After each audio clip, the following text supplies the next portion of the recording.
You already know what's going on. We're back on Frogman Manga Review channel. Today I'm bringing you Sakamoto Days Volume 1. This is a manga by Yuto Suzuki.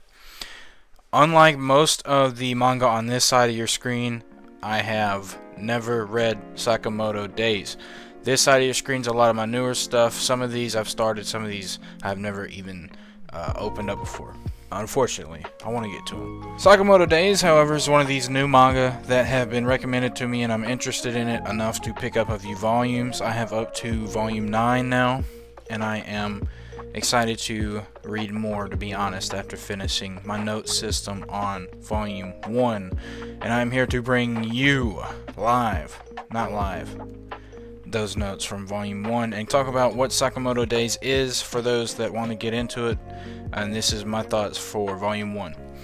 I think the anime looks super sick, and I'm excited to show you the manga. I'm excited to continue to read the manga. Sakamoto Days volume 1 contains 7 chapters to go through, so let's get started. Chapter 1 opens up with this awesome double spread of the main characters here, or at least some of them, and you get some kind of sneak peeks at characters that come up later. At least some of these guys do in this volume. So, really cool color spread. This would have been in color, but obviously not in this black and white printing of the manga. Sakamoto Days opens up with a flashback about this legendary assassin and hitman. He was amazing. All the bad guys feared him, and all hitmen revered him. That's insane, but one day he fell in love. You got this cool scene at the convenience store where he meets this girl. And obviously Mr. Sakamoto here has fell in love. He retired, he got married, had a baby, and inevitably Mr. Sakamoto got out of shape. So this legendary hitman, known for being this killing machine, has now settled down with this lady and had a child. What the heck? So we're on the outskirts of Tokyo right now, and we're meeting this character. This is a character named Shin. He is the clairvoyant. And here we are meeting formally these two characters, Mr. Taro Sakamoto, the ex-hitman, and his wife, Aoi Sakamoto. I think that's how you say her name, is Aoi. I kind of like his wife. I would marry her too, to be honest. Sakamoto is a really cool character, and I think that going forward he's probably going to be my favorite, but right now I'm not really sure. We're only one volume in. So we learn very fast that Mr. Sakamoto is quick, and he is way stronger than anybody pretty much suspects of him.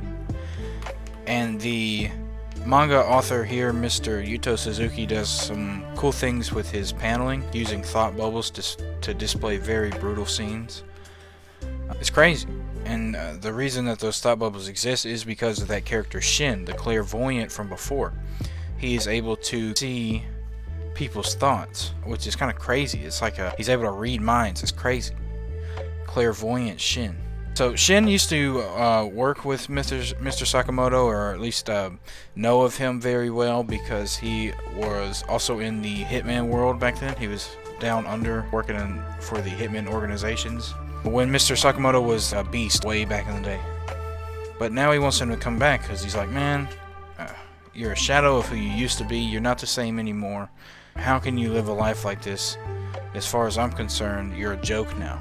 That's the feelings that Shin has right now at the beginning of the manga.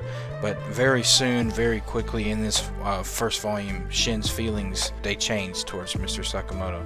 And that's revealed right here in this moment, where Shin admits to himself that despite what he thinks about him, Sakamoto is still so cool, and he's got an amazing aura, is the actual words that Shin has. Cut to a scene with Shin driving in the car, and he stops abruptly because he gets a phone call, and he answers the phone. It's the boss asks Shin, so you took him out?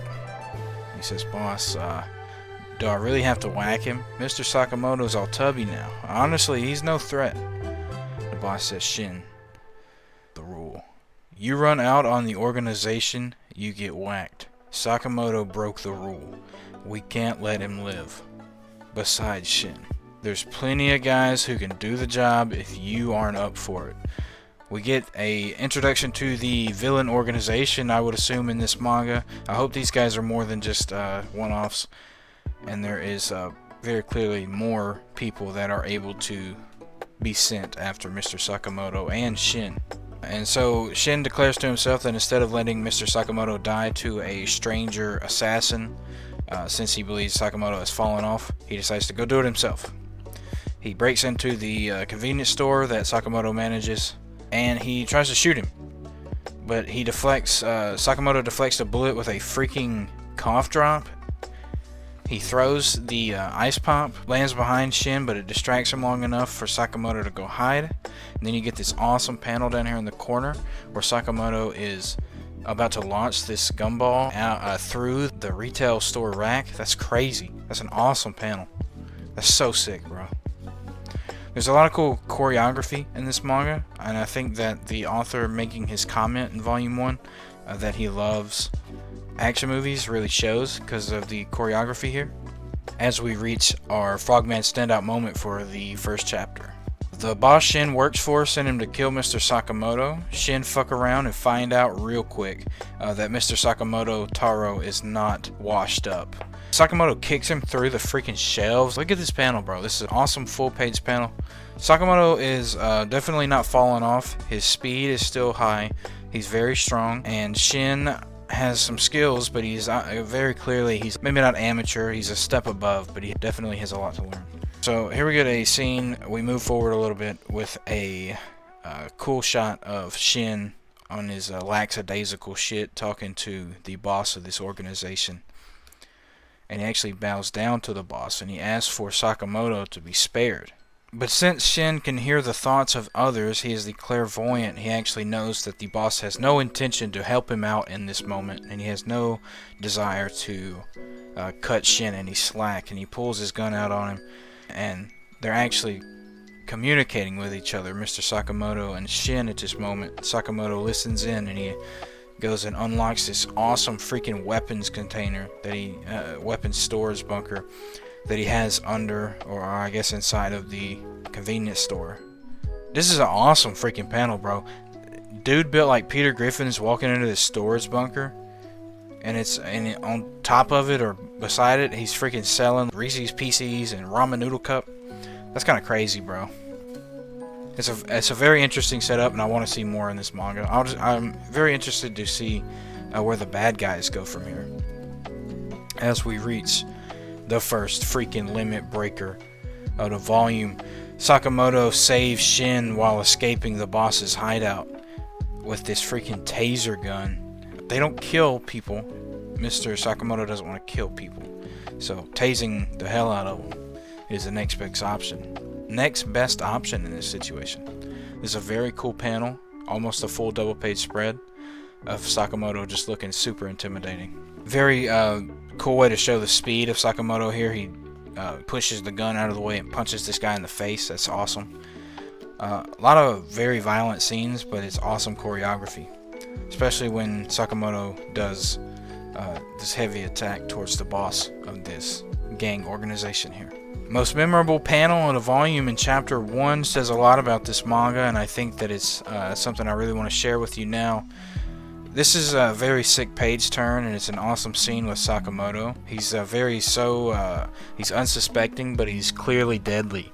So Mr. Sakamoto does not look like the kind of animal that he is, if that makes sense. This is just an awesome page turn where Sakamoto deals, we said, that very heavy attack towards the boss of the organization, and Shin has a thought to himself, amazing, this is the legendary hitman Taro Sakamoto. And it's just freaking shopkeeper dude, built like freaking Jack Black.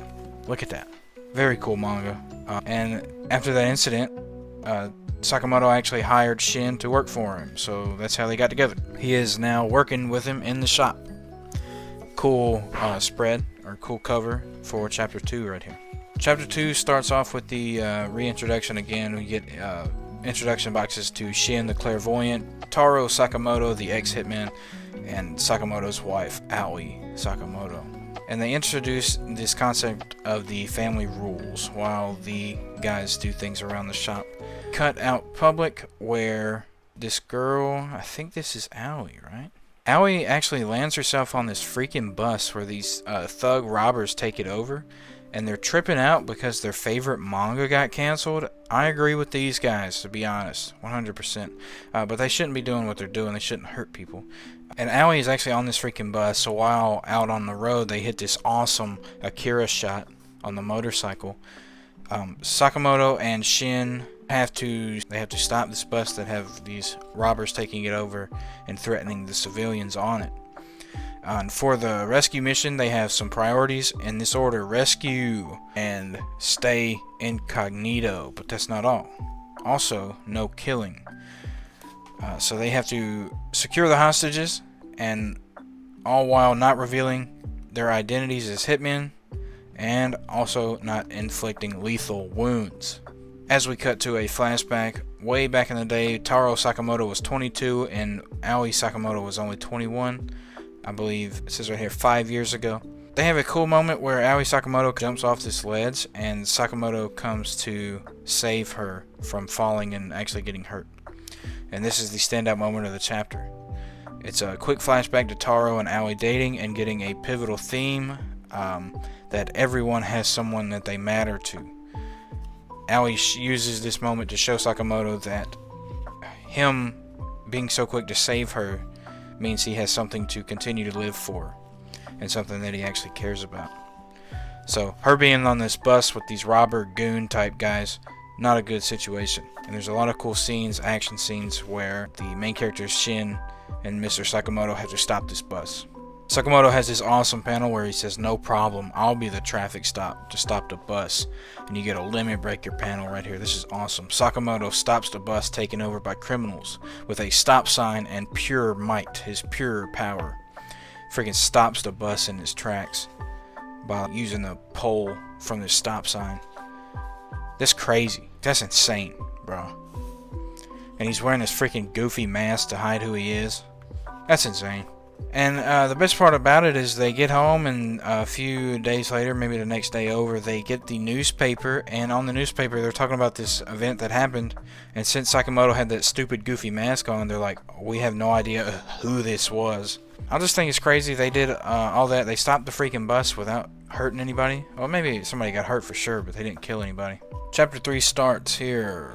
We're on Sakamoto Days, Volume 1. This is Chapter 3 on the Frogman Manga Review channel. Chapter 3, right? Yep. We are introduced to Officer Nakase of the Ikorizaka Police.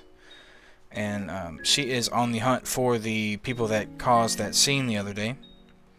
And she is determined to... She likes her job. She's very passionate about her job. And she is determined to find the culprits. But she doesn't realize that it is legit the people she's talking to. Shin and Mr. Sakamoto.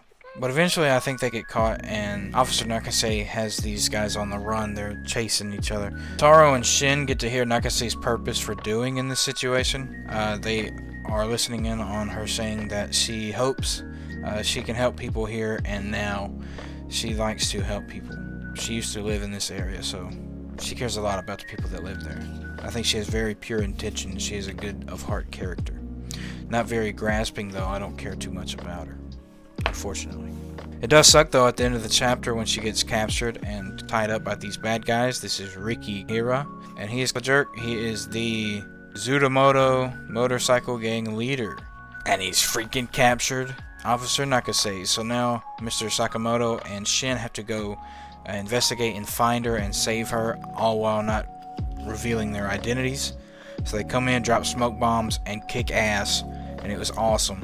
The limit breaker note here: Shin and Sakamoto go ape shit on the motorcycle gang members that have Officer Nakase captured. This was a sick panel, awesome moment. Limit breakers back to back. Taro appears slim. Real what the hell moment. This was sick. The smoke clears, and to not reveal his identity, he has a moment to slim down Mr. Sakamoto, and he looks like he did back in his professional hitman days. Chapter 4 starts, and they are talking about pork buns as they run across this scene. This is the introduction to Lu Xiaotang Lu. This is a very Chinese-inspired character. I really like this character.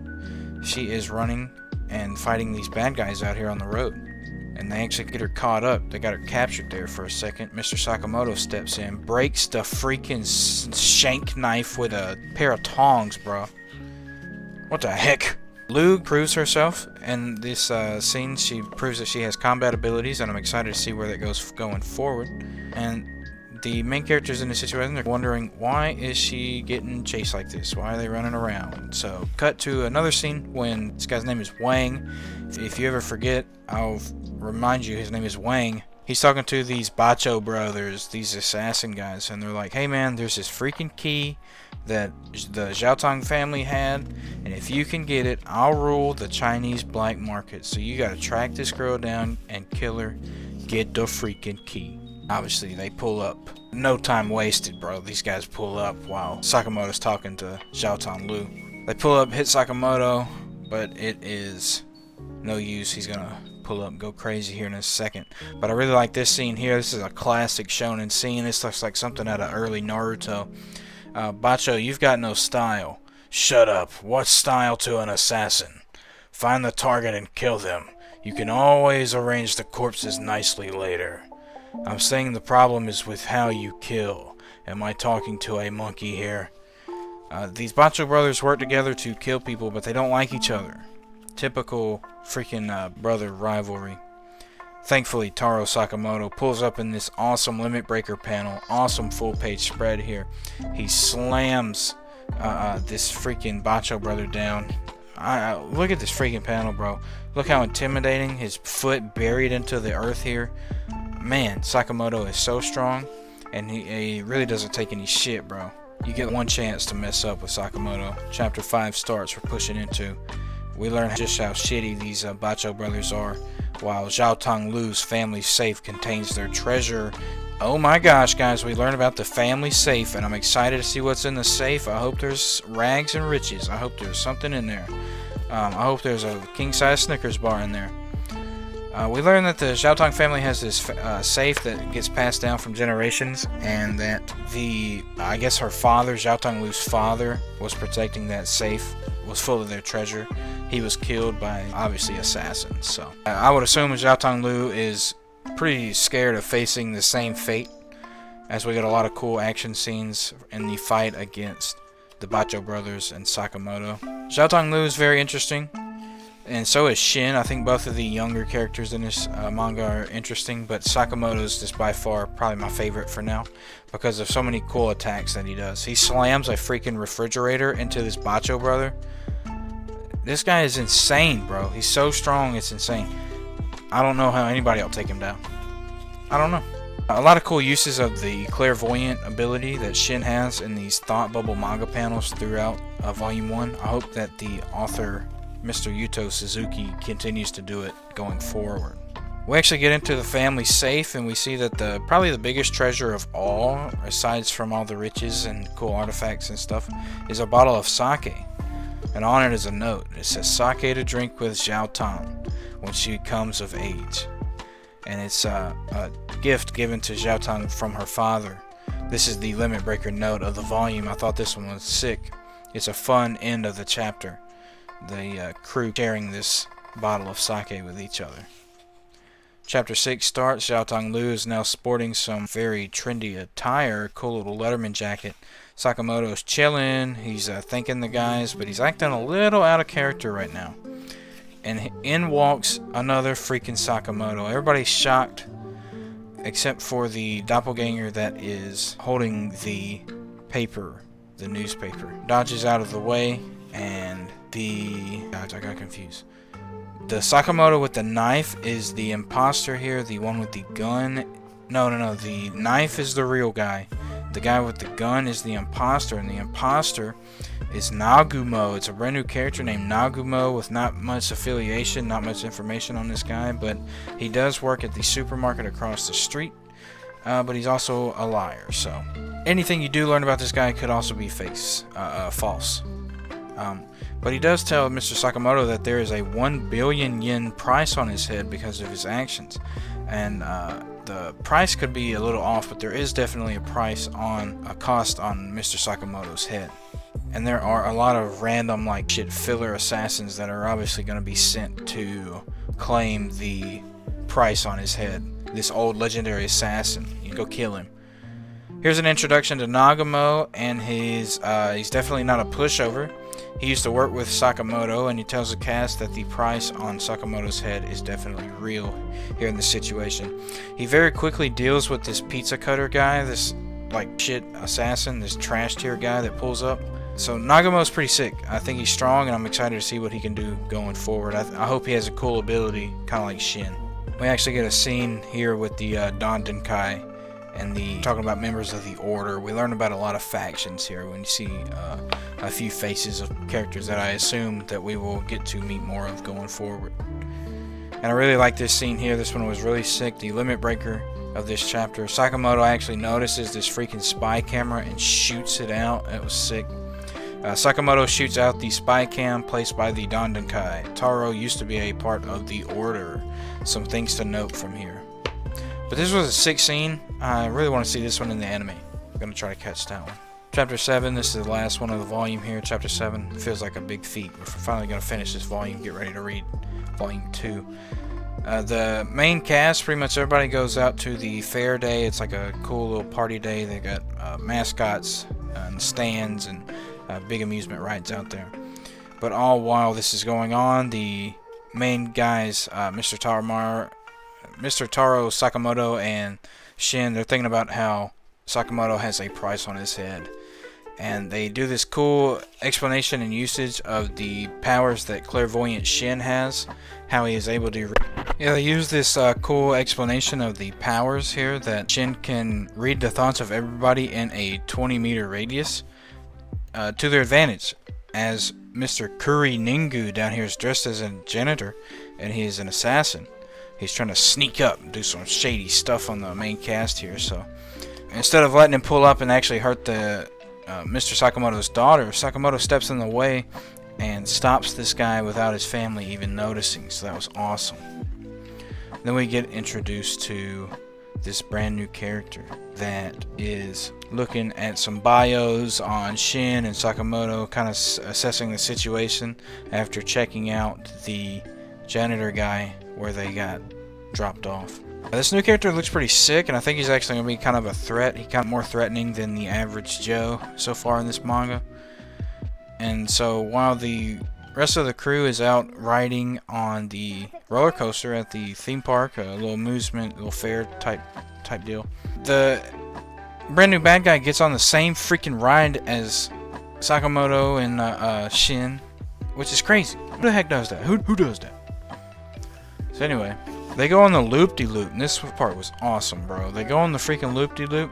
Shin breaks the armbar off the roller coaster, jumps down, and as the coaster comes back up underneath him, he lands on this freaking guy and like him up out of the seat.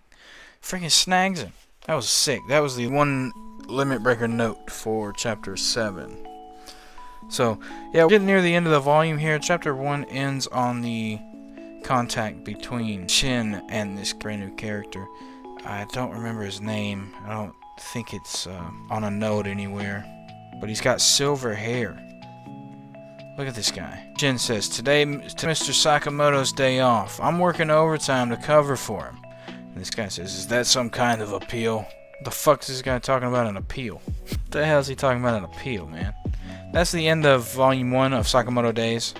The guys are currently out on a amusement park ride, and Shin has come in contact with a brand new assassin that is after the bounty on Mr. Sakamoto's head. They don't want to let the family in on the assassination antics. You can learn all about the assassination antics on the Frogman Manga Review channel. Like and subscribe. Also, go support the official release, Viz Media, Shonen Jump, Kodansha Comics, Shonen Jump again, the bookstore. Like and subscribe. I love manga.